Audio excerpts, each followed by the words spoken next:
Hi friends, welcome to Aishwarya Sangeetha YouTube channel. Hi friends, இன்றைக்கி ஒரு அவல் பாயசம் ரெசிபி பார்க்க போகிறோம். கிருஷ்ண ஜெயந்தி ஸ்பெஷல். கிருஷ்ணருக்கு அவல் ரொம்ப பிடிச்ச விஷயங்கிறது நம்ம எல்லாத்துக்கும் தெரியும். எப்படி பண்ணுறதுன்னு பார்த்துக்கலாம் வாங்க. ஒரு கப்பு அவல் எடுத்திருக்கோம், ஒரு கப்பு வெல்லம் எடுத்திருக்கோம், 1 லிட்டர் பால் எடுத்திருக்கேன், 10 முந்திரி எடுத்திருக்கேன், 10 திராட்சை எடுத்திருக்கேன், 5-6 ஏலக்காய் எடுத்திருக்கேன், 2 டேபிள் ஸ்பூன் நெய் எடுத்திருக்கேன். இவ்வளோ தான் இதுக்கான இன்க்ரீடியன்ட்ஸு. வாங்க எப்படி பண்ணுறதுன்னு பார்க்கலாம். ஒரு பேனில் 1 கப்பு வெல்லத்துக்கு 1/2 கப்பு தண்ணி ஊற்றி நம்ம பாகு காய்ச்சிக்கலாம்.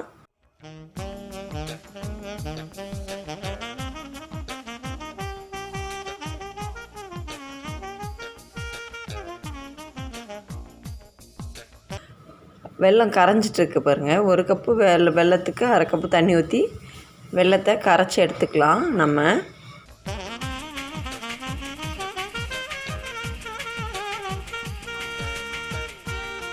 வெல்லம் கரைஞ்சிருச்சு, நல்லா தனியாக எடுத்து வச்சுக்கலாம்.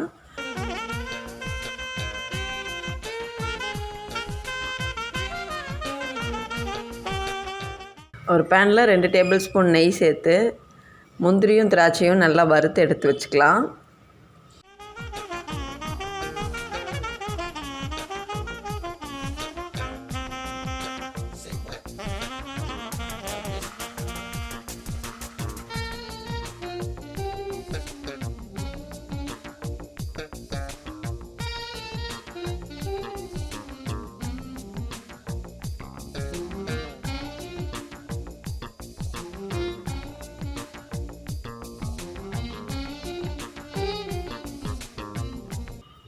இப்போது அதே பேனில் நம்ம அந்த அவலை சேர்த்துக்கலாம்.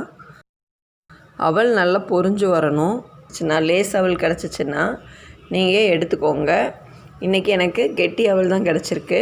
நல்லா நெய்யில் வறுக்கணும், நல்லா பொரிஞ்சு வர அளவுக்கு நெய்யில் வறுக்கணும். இப்போது பார்க்கலாங்க. இது ஒரு 2லேருந்து 3 நிமிஷம் ஆகும் நெய்யில் நல்லா வறுக்கிறதுக்கு.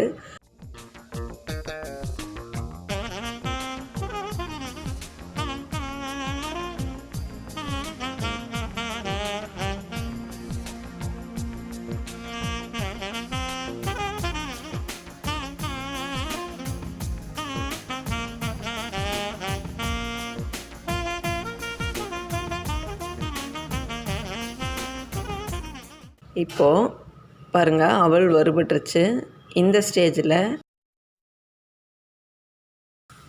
ஸ்டேஜில் நான் காய்ச்சி ஆற வச்சுருக்க பாலை சேர்த்துக்கிறேன்.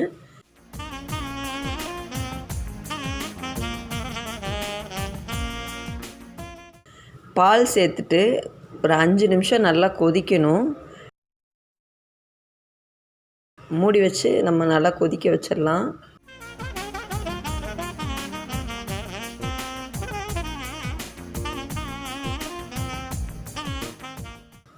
நான் லேஸ் அவல் எடுத்திருந்தேன்னா அவல் கரைஞ்சிருக்கும். நான் இன்றைக்கி கெட்டி அவல் எடுத்துருக்கிறனால அவல் கரையில் அது நல்லா குக்காய் வந்திருக்கு.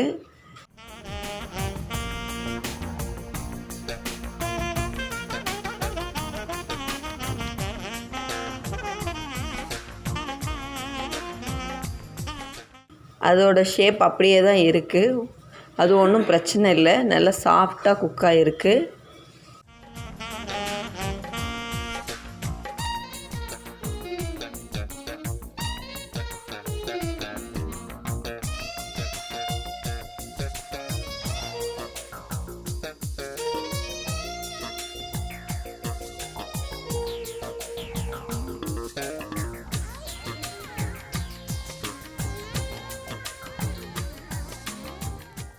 இப்போது இந்த ஸ்டேஜில் நம்ம ஏலக்காய் பொடி சேர்த்துக்கலாம்.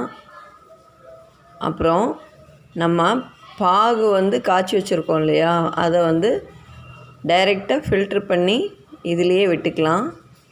இப்போது நான் பாகை நல்லா ஆற வச்சுட்டேன். நீங்கள் பாகை ஆற வச்சு பாலையும் ஆற வச்சு கூட ஊற்றிக்கலாம், பிரிஞ்சு வராது.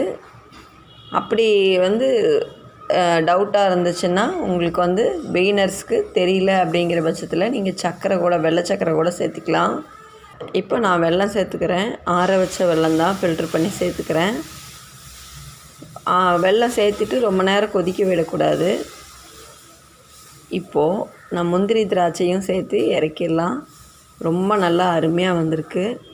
இந்த முறை நீங்கள் கிருஷ்ண ஜெயந்திக்கு அவல் பாயாசம் ட்ரை பண்ணி பாருங்கள். ரொம்ப நல்லா வந்திருக்கு. கிருஷ்ணருடைய ஆசீர்வாதம் எல்லாருக்கும் கிடைக்கணும்னு வேண்டிக்கிறேன். பாருங்கள், சூப்பராக வந்திருக்கு. வாங்க சாப்பிட்லாம். ஃப்ரெண்ட்ஸ், என்னோடய ரெசிபி பிடிச்சிருந்துச்சின்னா லைக் பண்ணி, ஷேர் பண்ணி, கமெண்ட் பண்ணுங்கள். சப்ஸ்கிரைப் பண்ணுங்கள். ஃப்ரெண்ட்ஸ் அண்ட் ரிலேட்டிவ்ஸ்க்கு ஷேர் பண்ணுங்கள். தேங்க்யூ.